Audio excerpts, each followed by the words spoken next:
Hallo, mein Name ist Luis und damit herzlich willkommen zu diesem Interview. Heute haben wir einen ganz besonderen Gast bei uns. Nils Wolny ist der Geschäftsführer von holoride und zusammen mit ihm habe ich noch vor dem Ride Token Launch über das Projekt und dessen Ziele gesprochen. Viel Spaß beim Zuschauen. Für diejenigen, die noch nicht wissen, wer oder was holoride ist, kannst du kurz zusammenfassen, wer ihr seid und was ihr macht? Ja, sehr gerne. Also ganz einfach beschrieben können wir dann eigentlich sagen, wir bauen das Motorverse, ja, also das Metaverse für Autos. Also was machen wir tatsächlich? Wir nehmen Fahrzeugdaten, sowas wie Bewegungsdaten vom Fahrzeug, Beschleunigung, Bremsverhalten, Lenkwinkel, GPS-Position, Navigationsdaten und übersetzen das in Echtzeit in virtuelle Inhalte. Das heißt, man muss sich das ungefähr so vorstellen, als Passagier nimmt man zum Beispiel seine VR-Brille mit, hat unsere Applikation auf der Brille installiert. Die baut eine kabellose Verbindung zum Fahrzeug auf, im Interior des Fahrzeugs über Wi-Fi oder Bluetooth und nutzt dann diese Fahrzeugdaten und natürlich auch die Umfelddaten, also Kartendaten und spielt dann eben virtuelle Inhalte aus, die dann perfekt zur Fahrzeugbewegung, dem Ort, der Route passen. Also ein plakatives Beispiel ist sicher, statt in meinem physischen Fahrzeug auf der Rückbank sitze ich dann vielleicht plötzlich im Cockpit eines Raumschiffs, was sich genauso verhält wie das reale Auto in der Welt. Aber wir bauen eben diese Software, die das ermöglicht. Zum einen binden wir eben Fahrzeughersteller an unsere Plattform an und zum anderen haben wir einen SDK. Wir nennen das Elastic SDK, weil wir diese Content-Kategorie Elastic Content nennen, für Entwickler, für Game Studios, für die ganze Kreativ-Community da draußen, die Lust hat, was fürs Auto zu bauen. Und das ist, man muss sich das so vorstellen, das ist ein Plugin für die Unity Game Engine. Das heißt, wenn ich mit der Unity Engine schon vertraut bin, vielleicht auch schon einige Assets habe, dann ist es sehr einfach, dann mit unserem SDK etwas fürs Auto zu bauen.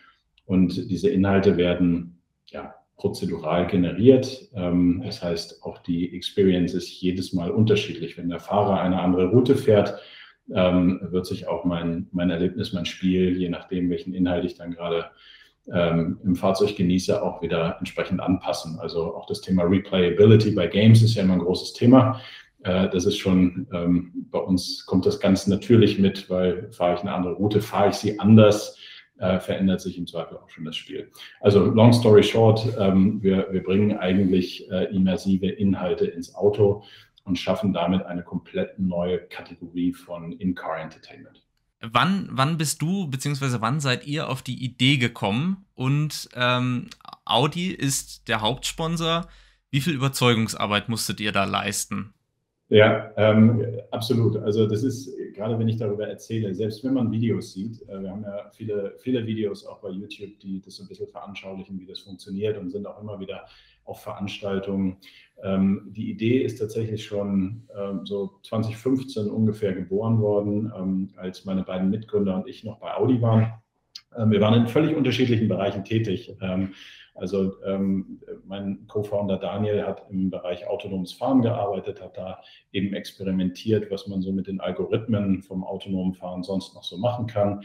Mein anderer Mitgründer Markus war tatsächlich in meinem Bereich, aber war im Bereich Digital Retail, nannte sich das. Also hat sich darum gekümmert, wie man zum Beispiel VR zum Handel bringt, damit man als Kunde sein Auto, was man konfiguriert hat, schon sehen und erleben kann, bevor man es eigentlich ausgeliefert bekommt. Und ich war für den Bereich Digital Business verantwortlich, also habe mich viel darum gekümmert, wie digitalisiert Audi sein bestehendes Geschäftsmodell, aber was sind eben auch neue Geschäftsmodelle. Und die Gedanken kreisen dann natürlich ganz automatisch immer über oder um Fahrzeugdaten, Umfelddaten, das Interior, was kann man eigentlich da Passagieren zukünftig noch anbieten, weil wenn wir irgendwann mal alle autonom unterwegs sein sollten, dann haben wir noch mehr Zeit, also dann ist der Fahrer auch ein Passagier. Was bietet man da eigentlich an und wie bleibt man als Autohersteller noch Teil der Wertschöpfungskette? Und dann habe ich intern einen Vortrag gehalten, wo es darum ging, dass Fahrzeug- und Umfelddaten und so, wie sich das Fahrzeug bewegt, gepaart mit immersiven Technologien, also Augmented Reality, Mixed Reality, Virtual Reality, alles, was so unter den Dachbegriff Extended Reality oder Spatial Computing fällt, heute Metaverse, dass das total Sinn machen kann und ein komplett neues Erlebnis schaffen kann für Passagiere, was ich eben so nur im Auto erleben kann. Und wir hatten relativ schnell, haben wir uns dann Markus ist auf mich zugekommen und hat gesagt, ich kenne da jemanden in der Vorentwicklung im Bereich autonomes Fahren, der experimentiert auch gerade mit VR im Auto und wollen wir uns nicht mal treffen. Und das war, wie gesagt, 2015. Da ist so die Idee geboren, die hieß damals noch nicht HoloRide. Es war noch nicht absehbar, dass daraus mal eine Firma wird. Und wir haben einfach mal im Kleinen iteriert, Prototypen gebaut, erste User-Tests gemacht. Und der wichtigste Schritt für uns war dann wirklich mal mit einem Prototyp nach Kalifornien zu reisen und alles unter NDA, aber die großen Studios, Game Studios und Filmstudios mal anzufahren mit unserem Prototyp und das mal zu zeigen und zu fragen, hey, ist das auch für euch interessant oder ist das nur für die Autoindustrie und Passagiere interessant oder findet ihr das auch grundsätzlich spannend? Wir sind da offene Türen eingerannt, muss man sagen. Also das Feedback war sensationell. Es kam allerdings immer eine Einschränkung, ist ja genial, dass Audi das macht, aber wie viele Fahrzeuge verkauft denn Audi im Jahr? So, und das sind knapp unter 2 Millionen. Dann rechnen die Studios natürlich auch nach und sagen, hey, wir haben ein globales Publikum, das ist viel größer als 2 Millionen, die im Jahr dazukommen, was schon eine große Menge ist, aber eben nicht unbedingt skaliert im Gaming- oder Medienbereich. Ja. Und eigentlich haben die den Gedanken gepflanzt, dass wir das ganze Thema dann vielleicht herstelleragnostisch aufziehen. Das heißt, dass wir eine Plattform schaffen, an die sich jeder Autohersteller und eben auch jedes Studio oder jeder Entwickler andocken kann, damit Passagiere, und das war dann so unser Gründungsgedanke, Fahrzeit oder Transitzeit nicht mehr als verlorene Zeit empfinden. Also wir haben so schön im Englischen haben wir unseren Purpose definiert mit Making Transit Time Count. Also dass einfach Leute, die unterwegs sind, mehr Spaß haben, die Zeit produktiv nutzen können, was lernen können oder einfach nur richtig schön entspannt und dass wir unseren Beitrag da eben medial leisten wollen. Und ja, von da an ging es dann los. Wir haben weiter iteriert. Ich meine, das war dann 2016, 2017 haben wir mit den Studios gesprochen und ja, dann in 2018 haben wir tatsächlich den Vorstand der Audi AG davon überzeugt, dass das Sinn macht, HoloRide als Firma auszugründen. Audi hält eine Minderheitsbeteiligung, sodass wir eben offen sind, mit allen anderen Herstellern zu arbeiten. Und dann haben wir Ende 2018 die Firma gegründet, 3 Tage vor Weihnachten, bald ist es wieder soweit. Und haben sie dann Anfang 2019 auf der CES, also der größten Consumer Electronics Show weltweit, mit Audi und Disney vorgestellt, weil Disney war einer unserer ersten Partner, mit denen wir gesprochen haben, ganz tolles Verhältnis mit denen aufgebaut haben und die haben eben als einer der ersten gesagt, komm, wir experimentieren mal mit eurem SDK und dabei haben sie eine Experience gebaut, da haben wir gesagt, die ist so geil, die müssen wir eigentlich den Leuten zeigen, das war Rockets Rescue Run, das war eigentlich eine Avengers Experience und passte gut zwischen diese beiden Filme, Infinity War und Endgame von Avengers, also ja, das war unsere Reise bis zur Ausgründung und ich bin wirklich immer noch dem Audi-Vorstand wahnsinnig dankbar für die Unterstützung und auch diesen Mut, da einfach loszulassen, zu sagen, hey, das ist eine tolle Idee, aber die Jungs haben recht. Heute sind wir Gott sei Dank viele Jungs und Mädels, aber das Team hat recht, dass man das in die freie Wildbahn lassen sollte, damit wirklich alle Passagiere vielleicht perspektivisch davon profitieren können.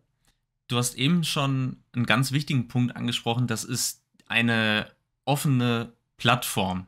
Genau. Wobei wir ja schon wieder direkt beim Thema Blockchain sind und dann natürlich auch ein bisschen drauf eingehen wollen. Euer Plan ist mit dem Ride-Token ein Ökosystem aufzubauen.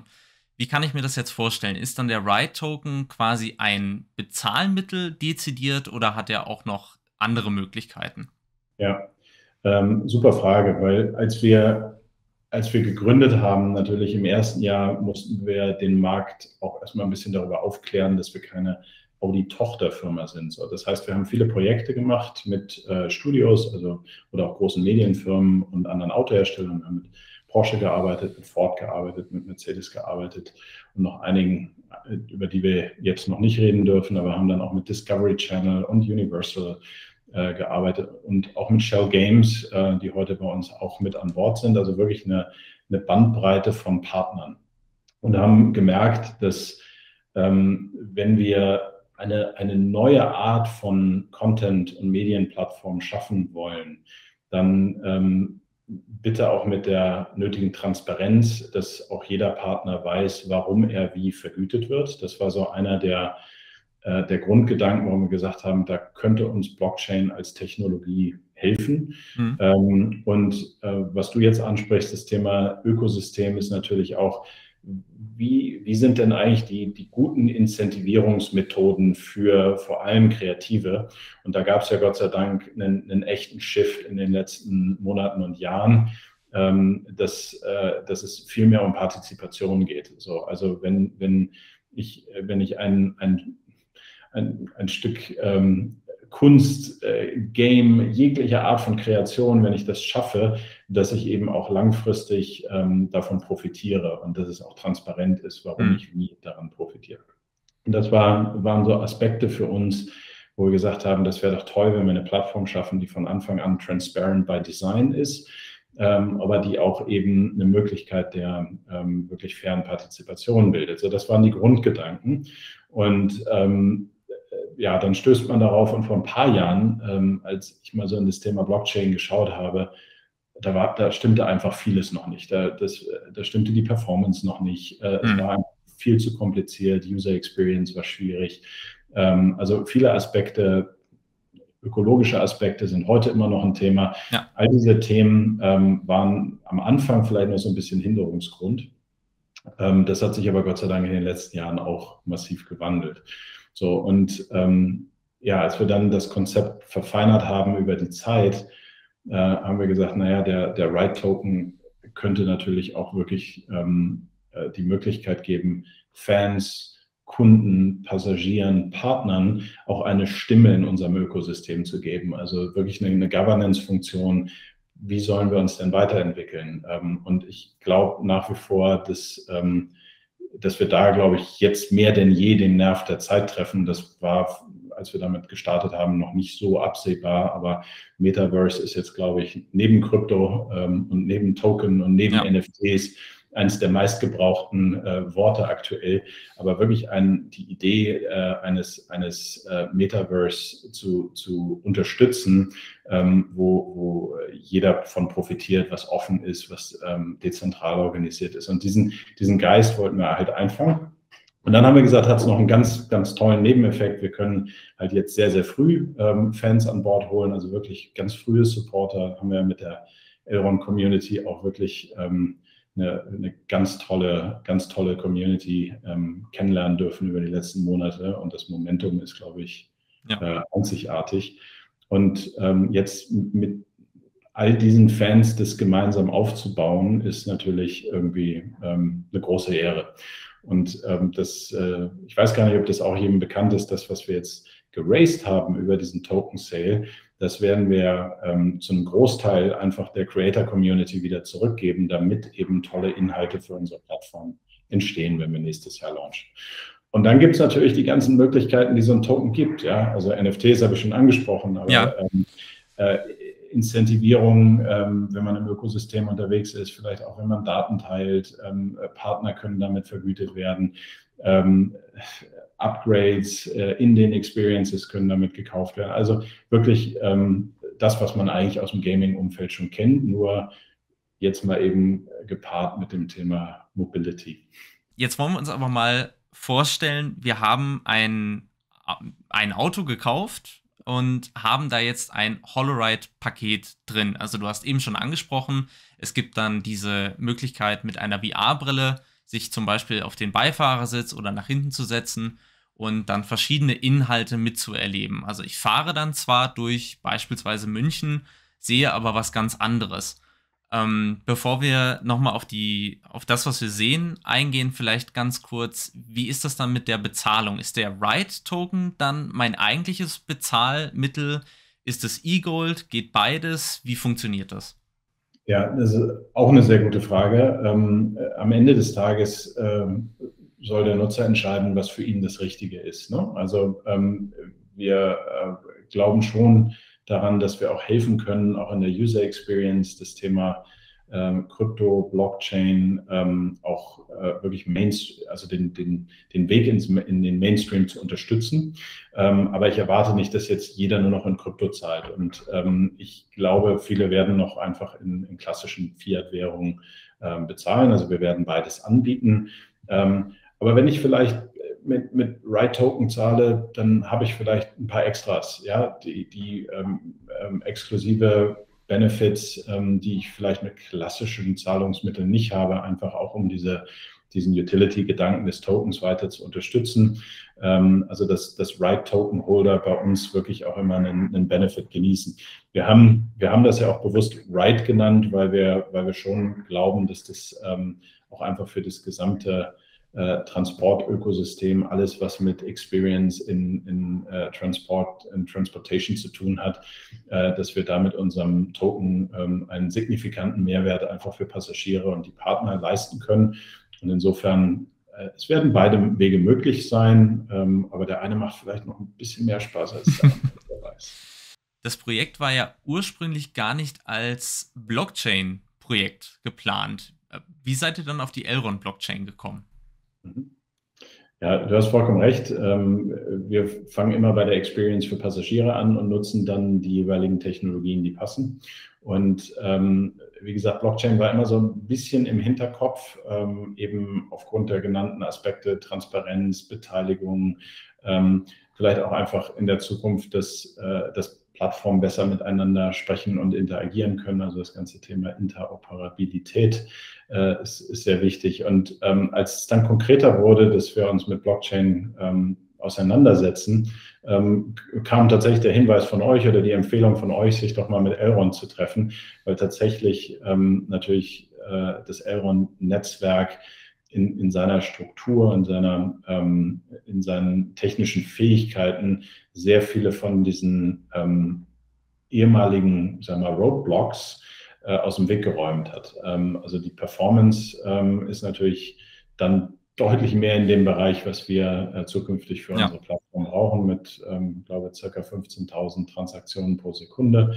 Das Thema Kosten spielt natürlich eine große Rolle, weil, hey, wir werden viele junge Nutzer haben und da kann man nicht jede Transaktion dann irgendwie mit $7 bepreisen oder mehr.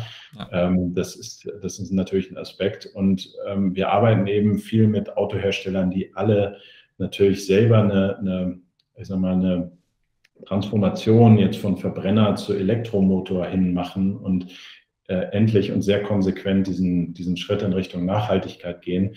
Da ist natürlich das für uns auch ein Aspekt und das war auch für Elrond immer ein Thema schon in unseren ersten Gesprächen mit euch und Elrond. Ich weiß noch genau, wie wir hier in unserem Konfi uns die Nächte um die Ohren geschlagen haben, über eine komplette Woche, um uns einfach mal in Ruhe kennenzulernen, mal zu brainstormen, warum das vielleicht gut zusammenpassen könnte. Und ich glaube, Elrond ist nach wie vor auch die einzig europäische Blockchain, die irgendwie carbon negative ist, also auch die Ökobilanz passt. Und das waren halt alles so, ich sag mal, faktische Boxen, wo wir gesagt haben, das passt, aber das Wichtigste ist immer das Team, das Wichtigste sind immer die Menschen und das hat halt auch sofort geklickt, sowohl mit euch als auch mit Elrond. Wir haben ja, wie gesagt, sofort angefangen zu merken, dass wir hier die gleiche Vision verfolgen und den gleichen Drive haben und die gleiche Konsequenz dann auch an solchen Visionen zu arbeiten. Und das ist sicherlich auch immer einer der Hauptpunkte, wenn man irgendwie zusammenarbeitet, dass das eben auch kulturell passt. Und ja, dann war die Entscheidung eigentlich relativ einfach, warum wir uns dann für Elrond entschieden haben. Wir hatten letzte Woche ein Interview und da ging es auch schon darum, dass Holoride einfach den Riesenvorteil hat, schon so viele namenhafte Partner jetzt an Bord zu haben, so früh. Also das Projekt als solches, also bis es soweit ist, dass wir wirklich dieses Holoride-Paket im Auto haben, das dauert ja noch eine ganze Zeit, aber es ist trotzdem schon so, dass ich, und jetzt kommen ja auch noch immer neue Partner dazu, das darf man ja auch nicht vergessen.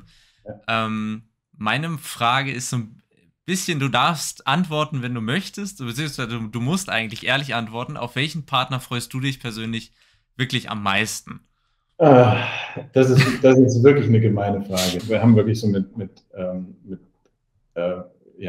mit ganz, wie du richtig sagst, mit ganz, ganz tollen Partnern zu tun, tagtäglich. Jetzt haben wir noch einiges in der Pipeline, worüber wir noch nicht so ganz sprechen können. So lange ist es nicht mehr hin. Also wir launchen unser Consumer-Produkt dann auch in der zweiten Jahreshälfte nächsten Jahres. Okay. Und haben bis dahin auch sehr viel vor, die Community aktiv mit einzubinden. Und da wird schon sehr viel mehr passieren, bevor auch das Produkt da ist. Und ich kann es noch nicht verraten, aber es gibt eine Sache, auf die ich mich echt freue. Aber das ist noch zu früh. Dann müssen wir noch mal in ein paar Wochen sprechen. Dann machen wir das noch mal in ein paar Wochen. Aber du hast jetzt eben schon gesagt, es kommt nächstes Jahr schon. Das heißt, es ist nicht mehr ganz so lange. Und gefahren seid ihr auch schon auf der IAA dieses Jahr. Ja, also wir versuchen natürlich, das ist immer so ein bisschen der Nachteil unserer Lösung, weil wenn du irgendwie durchs Metaverse reist, das ist eine Erfahrung. Das kann ich mit Worten okay erklären.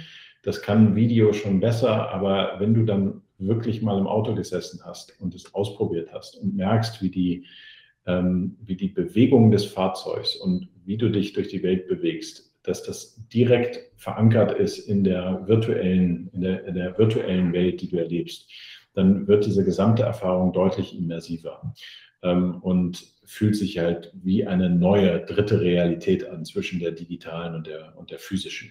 Und das ist das, was aus meiner Sicht auch das Metaverse ausmacht. Und mit den ganzen Themen wie NFTs, vielleicht haben wir da ja auch mal was, also kannst du natürlich diese gesamte Erfahrung personalisieren und noch deutlich intensiver machen. So, und da haben wir wirklich jetzt ein paar Sachen, die wir buchstäblich auf die Straße bringen, bevor unser Consumer Product in HoloRide-ready Fahrzeugen launcht. Einfach um diese Erfahrung möglichst früh vielen schon mitzugeben. Und dazu gehört halt auch, wie du richtig sagst, wir sind auf der IAA gewesen. Wir haben eine Roadshow durch Kalifornien gemacht.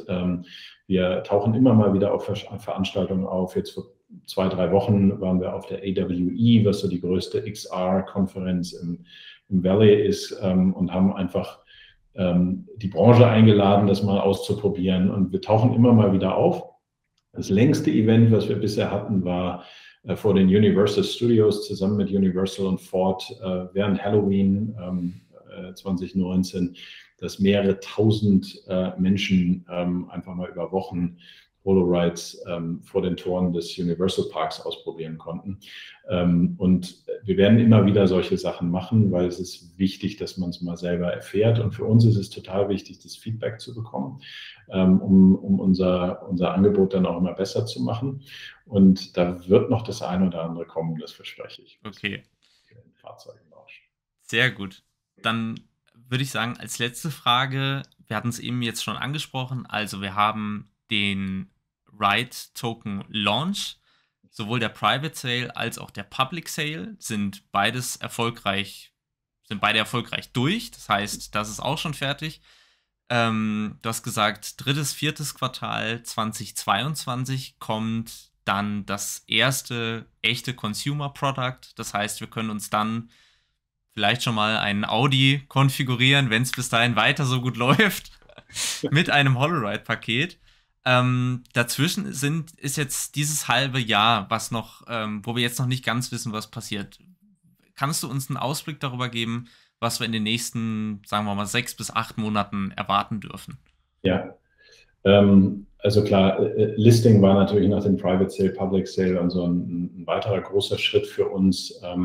Und jetzt geht es natürlich aktiv darum, die Ride Token Holder, also unsere Community, auch aktiv einzubinden. Erste Funktionalitäten werden wirklich so Governance-Funktionalitäten sein, dass wir sagen, hey, gebt uns Feedback, ihr kriegt mal exklusiv schon vorab Sachen zu sehen. Vielleicht organisieren wir auch spezielle Events für euch. Wir werden sicherlich auch das ein oder andere planen, wo man vielleicht heute schon mal an etwas teilhaben kann, was erst morgen auf der Straße fährt. Also wir wollen wirklich da auch aktiv die Community mit einbinden, dass wir gemeinsam da ein erfolgreiches Produkt hinstellen. Ja. Wir werden auch ein paar Partnerschaften noch kommunizieren, da kannst du auch sicher sein, da wird das ein oder andere noch kommen, worüber wir heute noch nicht reden dürfen.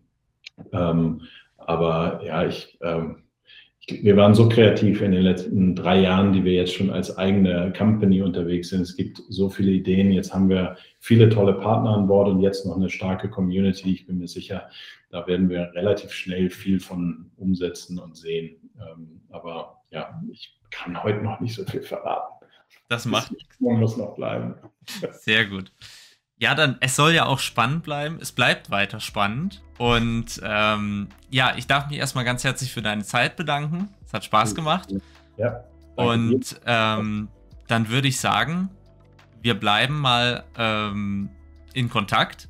Wir hören uns nochmal und dann werden wir in ein paar Wochen nochmal miteinander sprechen und vielleicht uns mal anschauen, wie sich bis dahin der Ride-Token entwickelt hat und vielleicht darfst du uns dann ja bis dahin verraten haben, welcher Partner noch kommt und was das große Geheimnis ist, auf das du dich am meisten freust. Ja, definitiv. So machen wir es. Dann vielen Dank auch euch fürs Zuschauen. Ich hoffe, dass ihr dann das nächste Mal wieder dabei seid. Und bis dahin, macht's gut, bleibt gesund. Happy Staking, euer Luis.